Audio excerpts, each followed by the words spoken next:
Hi guys, I'm the David Hockney specialist here at My Art Broker, and in this video I'm going to talk to you a little bit about David Hockney's iPad drawings and give you a brief history in how they came into fruition.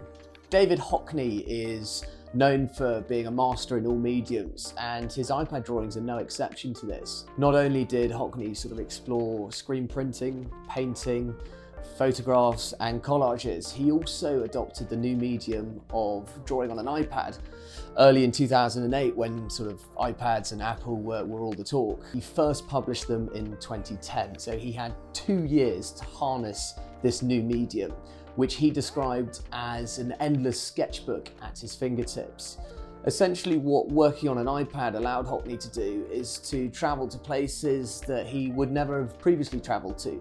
He didn't have the weight or the luggage of having a sketchbook and having sort of all of those materials with him.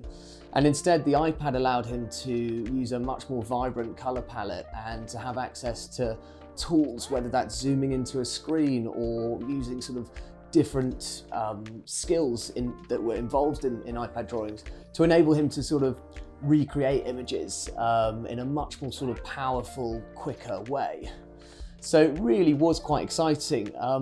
David Hockney, was perhaps his use of drawing digital artworks is quite similar, or could be likened to Andy Warhol and screen printing in the 60s. I mean, it was really, he's at the cutting edge of new technology, pioneering a new way, and doing this from so early on is quite incredible. One of David Hockney's most sought after iPad series was called the Yosemite Suite, which was released in 2011 and comprised of 29 prints that were inspired or taken by David Hockney in the Yosemite National Park in America.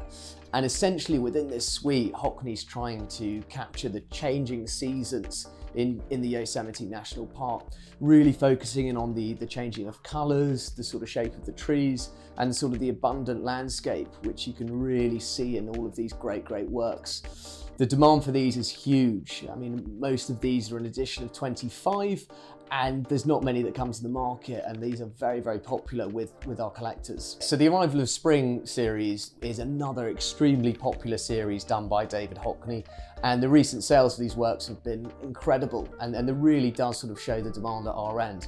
So the Arrival of Spring was done in the same year as the Yosemite Suite, and it's comprised or is made up of drawings taken by Hockney on his iPad from his native home in East Yorkshire. And again, it focuses on the changing of seasons, the changing of colours.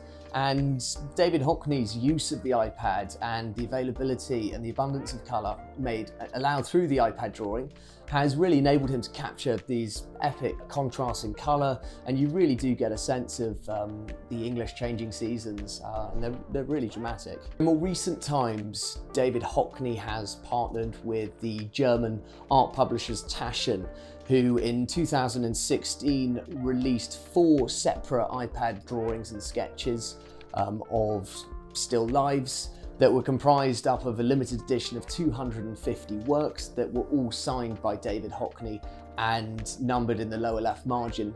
These works are great. These are super popular works. There's more of them out there, and they usually come in at a slightly lower price point. So it's really attractive to any new collector in the David Hockney space, and they're really lovely things. So the David Hockney market, as we all know, is very strong. A good example of why digital iPads by Hockney are a good investment is if we look at one of the most recent releases, which he did in 2020, called the My Window release, that buyers could access for £8,000. Now, works from that series regularly transact at auction at twice that amount, which really does show the sort of growth in these prints by Hockney. Moreover, Hockney iPads, there are quite a few out of there. They're constantly being traded. And also what really makes them quite nice is because they're relatively new, particularly if we compare them back to Hockney's work in the 70s, the condition of these works is generally much stronger than sort of the older works. And it's really, if they're well looked after, they can really prove to be nice assets to hold. If you've enjoyed this video and you want to have a conversation about David Hockney iPads, I would love for you to get in touch. We're always on the hunt and are being asked constantly by collectors to source these works for them. So it'd be great to give you a non-obligating valuation and to have a discussion with you about the market. And if you haven't already checked it out, please download our print market report. It's got some fascinating insights into the art market, particularly with the print market, and will be very insightful for anyone that is either collecting or looking to start a collection.